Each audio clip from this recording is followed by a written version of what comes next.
Bismillahirrahmanirrahim. Assalamualaikum warahmatullahi wabarakatuh. Pada hari ini saya akan bercerita tentang cerita pantun, ya, membicarakan cerita pantun. Cerita pantun itu adalah cerita, teks, puisi, naratif yang disampaikan, yang disajikan semalam suntuk diiringi kecapi, biasanya kecapi indung atau kecapi parahu. Bentuknya puisi, juru pantun seorang merangkap penabuh kecapi gitu. Jadi hanya satu orang gitu ya. Teksnya disampaikan semalam suntuk kalau dulu. Kalau sekarang mungkin dipersingkat tergantung keperluan. Ada yang 1 jam, ada yang 2 jam, tergantung permintaan. Cerita pantun ini termasuk cerita klasik yang sudah ada sejak abad ke-16, mungkin jauh sebelum itu, karena di dalam naskah Sanghyasa Kandang Kasihan disebutkan lamun hayangnya hodip pantun mak langgalarang banyak catra seliwangi haturwangi tanya prepantun atau prepantun tanya. Jadi bila ingin tahu tentang cerita pantun itu yang disebutkan kan 4 judul. Tanyalah kepada juru pantun, kepada prepantun. Itu naskah Sanghyang itu ditulis pada tahun 1440 Saka atau 1518 Masehi. Itu jadi datanya sudah sangat lama, dan sekarang itu sudah sangat langka juru pantun itu, dan banyak yang sudah meninggal. Masyarakat pun tidak begitu berminat mungkin karena tidak mengenal apa itu cerita pantun. Dulu pagelarannya semalam suntuk dari mungkin jam 9 sampai jam 3, jam 4 pagi. Sekarang semakin pendek. Kemudian semakin menghilang, juru pantun semakin berkurang, sehingga sangat sulit. Sekarang sangat sulit untuk mencari juru pantun karena memerlukan keterampilan khusus, suara yang khusus, yang kuat, yang suaranya kuat untuk berpantun semalam suntuk. Pantun di sini tidak sama dengan pantun dalam bahasa Indonesia ya, karena kalau pantun dalam bahasa Indonesia sama dengan sisindiran dalam bahasa Sunda gitu. Nah, kadang ketika mantun itu juru pantun biasanya di hadapannya ada sesajen, ada macam-macam lah gitu ya. Kalau sekarang sudah berkurang, sudah berubah, mungkin diganti dengan makanan untuk juru pantun atau untuk siapapun, buah-buahan apa sekarang gitu. Walaupun masih ada 1-2 yang menyediakan sesajen. Dari segi pendidikan itu cerita pantun sangat penting untuk mendidik masyarakat. Kenapa? Karena di dalam cerita pantun dikisahkan si tokoh utama itu biasanya dididik secara adat, mungkin dididik untuk keluar dari keraton, berkelana, kemudian dia berjuang untuk menyelesaikan macam-macam permasalahan, macam-macam tantangan. Apabila berhasil, dia bisa menjadi raja di tempat lain atau disebut galur lenjeran kalau dalam bahasa Sunda, atau bisa juga nanti dia kembali ke kerajaan awal, ke keraton awal. Dia menjadi raja di tempat itu dengan pengalaman yang sudah kuat, dengan fisik yang sudah kuat, dengan ilmu yang sudah kuat, sehingga ketika dia jadi pemimpin, dia tidak jadi pemimpin yang lemah gitu. Jadi pemimpin yang kuat karena ditempa di luar oleh pengalaman selama berkelana itu. Jadi dari segi pendidikan karakter itu sangat bagus, karena menunjukkan bahwa calon pemimpin itu tidak instan, tapi harus belajar dulu, harus dilatih dulu.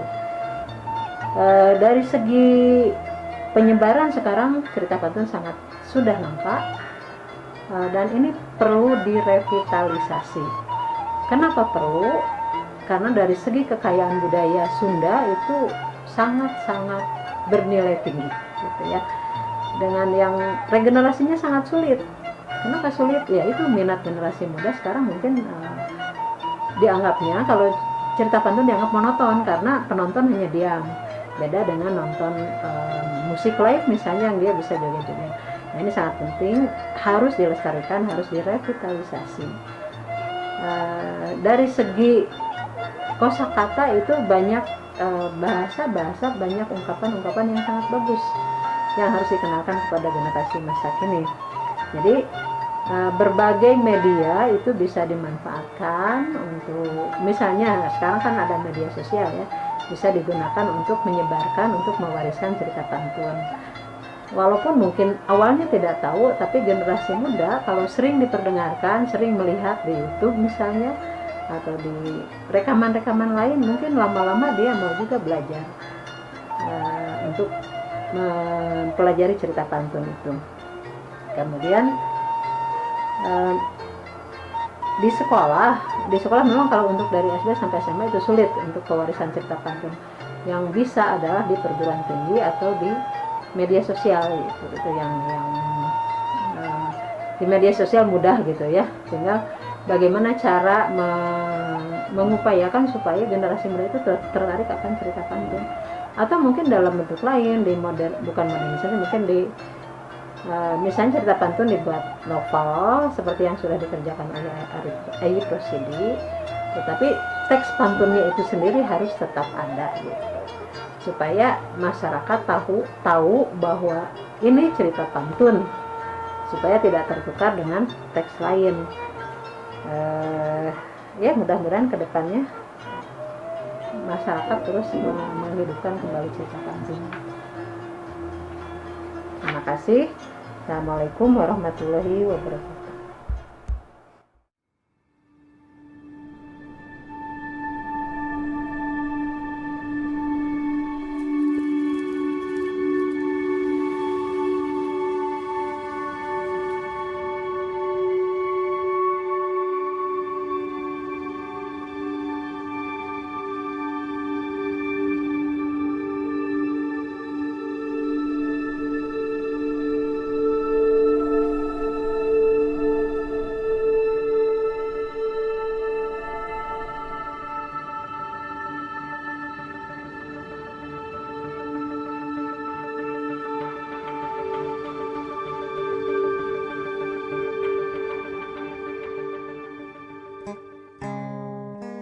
Ya, cerita pantun mah tentang di kampung nonton budaya adat Sunda itu ceritakan tentang kerajaan Kresna Dewi. Ari pantun mah identiknya ritual, artinya temuan ritual teh tawasul, doa, kadikuna patwa, dilanjut ke cerita gitu.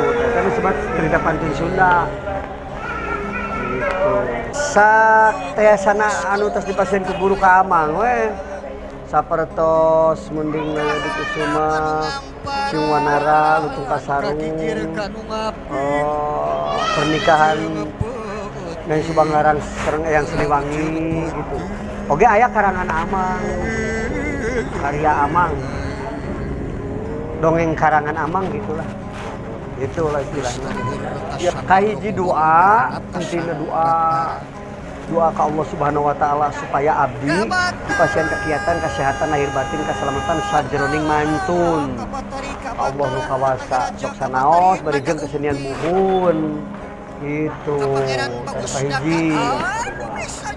Tas doa langsung kana raja. Itu raja pantun. Dina raja pantun kana patwa. Terus patwa yang ngadongeng lah. Patwa teh pengantar. Pengantar arek kana ngalalakon. Itulah.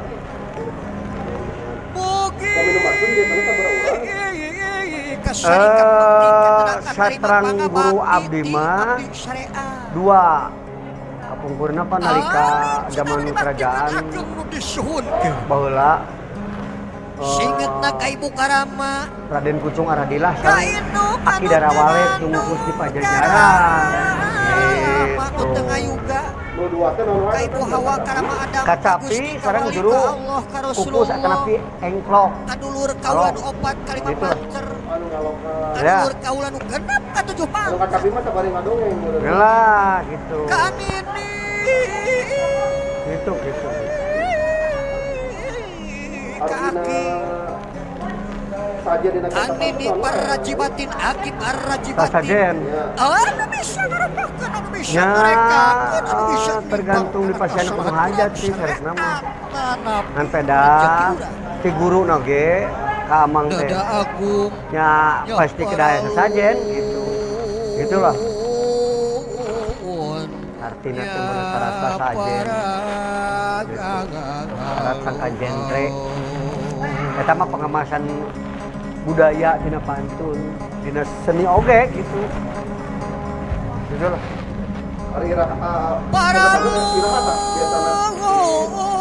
kanunang euy kampung Ari Pilih ka nu giri di sanes katoker nama ka pantun Tumpang. mah Pilih ka Bandung jam larangan salapan, anak kadupak larangan jam anak 8 during ka jam 12 kapungkur mah lika guru abdi juga jam 3 ukuran entaran ayeuna mah di per pendek waktunya juga jam 12 lah singa kamu batur gitu jadi juga jam 12 we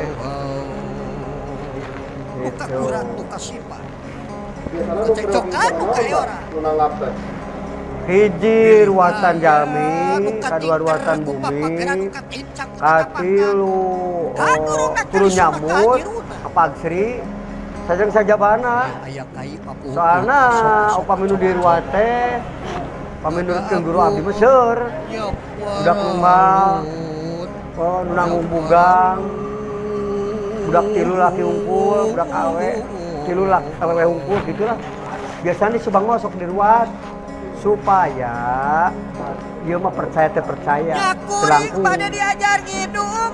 supaya tos dirajah didoaan ku bahasa Sunda doana selamat tebihkeun dina hal-hal nu jadi pikarepna dijauhkan dina hal yang tidak diinginkan gitu. Tapi dah bahasa Sunda oge Allah mah apaleun tong bahasa Sunda bahasa Sirem ge apaleun gitulah nah upami nanyakeun artina pantun asal ti mana Mang Ayer da ngabigeuh sabab naon di Bandung aya Cianjur aya Subang aya di berbagai daerah kabupaten aya asal muasal nama jiga nama nya lah kita terpasunda da di sini ge aya di Kacapi kan anu kasebata pantun mah terang abdi mah Sunda pantun Sunda itu pantun cerita maksud teh itulah malah mandar nyuhunkeun mulus rahayu rahayu sapapaosna sapapa